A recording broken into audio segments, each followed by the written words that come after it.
Exactly 1 year ago, I took a massive financial gamble. I paid $2,750 for a camera released in 2015. So in this video, I'm going to share with you what the camera was, how does it hold up, what the results are, the pros and the cons. Before we start going, let's first introduce the camera. Yes, it is the Leica Q. Yes, the Q from 2015. This is a full frame 24 megapixel camera with the legendary lens onto it, which is the 28mm f1.7 spherical. And this is the same lens as on the Leica Q2 and Q3. So it's a pretty good lens. It's probably the best lens made. But the reason why I bought this camera was because I was kind of being attacked by the Leica bug. I was looking after I bought my TL. You see the episode here. I was looking at Leica cameras and I was doubting between M and Q, and I bought Q basically because of the reviews of the lens. When I received this camera, I thought, oh, this must be heavy, and it's not.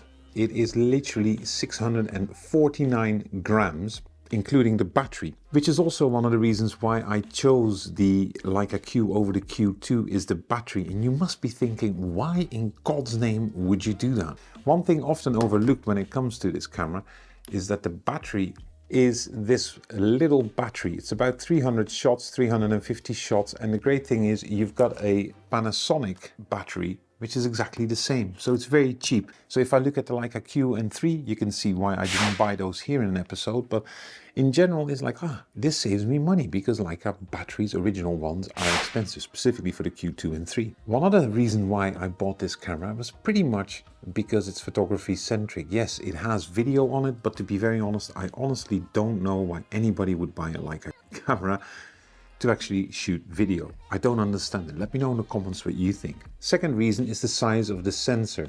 24 megapixels is more than enough for me. I really don't need 48 or more, because what I've noticed here, if you shoot raw or raw uncompressed, files get pretty big. The build quality of this camera is really, it's a fantastically well designed camera, both in terms of hardware. So this is button placements, or basically the lack of it. You have here your exposure compensation, you have here your shutter button, an on and off button, which by the way is kind of laggy. You have to gently do it to get into single, otherwise you get into continuous. On the back here we see prefix buttons. So you have one FM button you can modify. This here is a button where you can pretty much crop into 35mm and 50mm. And you have a little joypad for your menus. If you look at the menus themselves, they are so simple that anybody can navigate them. And the great thing here is you've only got 5 menu tabs. This is a very clean experience. It doesn't distract. So basically it also makes you focus more on your photography, your compositions. One of the other things I really like, look at this here, manual focus. And this kind of immediately made my need for an M series abundant. You also here have the macro mode. And I've used this far more than I think. Now the aperture will actually change to f2.8, but I normally shoot macros anyways on f4 to f5.6, but this is great here, right? So you have this little camera, and in the first 2 months I kind of was lost on how to really make it work for me, which is fine, until I bought this little thing here. As you can see, this grip. This normally, if you buy this, loses about 180 euros. I bought this for 100 euros, which is great because your finger puts right to it, and a nice little grip. And I started going out with this camera because in the beginning I was also a bit afraid of theft and stuff, but then somebody told me this was nonsense, so I went out. And what I noticed was in the viewfinder here, this has a diopter into it, which most M cameras don't seem to have. You have to buy this separately. But I basically looked at this and I thought, doesn't look so good into the viewfinder. Then I went into Lightroom, and that's suddenly where I was like, oh, this 2015 camera is really quality. The pictures in terms of sharpness are fantastic.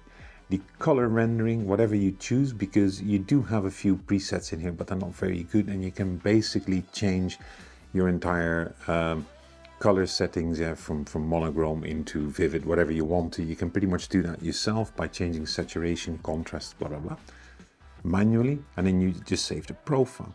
But I was really impressed with the overall image quality, the way the colors rendered, the sharpness throughout, there's little to no vignetting, for instance, on this lens, is absolutely fantastic. So I really think this 28mm built-in f1.7 is probably one of the best lenses ever made. There's one thing though which I did notice is with highlights, and if you have a Q, tell me what your experiences are. With the highlights, they tend to blow out a bit. So what I did was underexpose by maybe a stop and 1/3, and you know, later on in post I would restore it. Now I will restore it. So what I really like about this camera is, yes, the money which you pay for it, to be very honest, you can buy the latest and the greatest of Fuji or Canon or Olympus and still a bunch of lenses into it.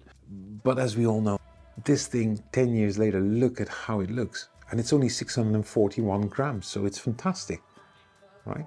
It is fantastic.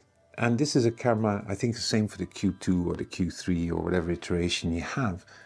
It's built to last. It's not built to, you know, have 1 or 2 firmware upgrades and then it gets into oblivion, what Sony tends to do. So it's a camera that is being made to last, and it does slow you down as a photographer. And yes, you have the limitations of working with the 28mm, and you know, you can crop it into 50, but you lose a bit of MPs, not MBs, megapixels.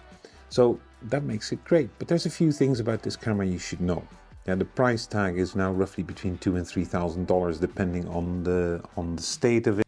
The first thing that this lacks and the Q2 and Q3 do have is weather sealing. I'm personally not that worried for it, except the dust magnet here is when you change from macro modes, right?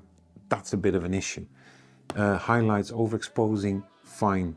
Having 1 card slot, fine for me. The battery life, not a big showstopper for me. If I really look at this camera, the lack of buttons on one hand is great. On the other hand, I would like to have 1 or 2 more buttons to modify. Then I can, for instance, could put on my own JPEG profiles, as they're called, yeah, easily accessible. Those are very small things. But in general, this camera is an absolute joy to shoot with. And do I regret spending this money? No. Do I consider updating to a Q2 or a Q3? Not really. The monochrome version is still in the back of my head, but I find 4 to 4.5 grand way too much.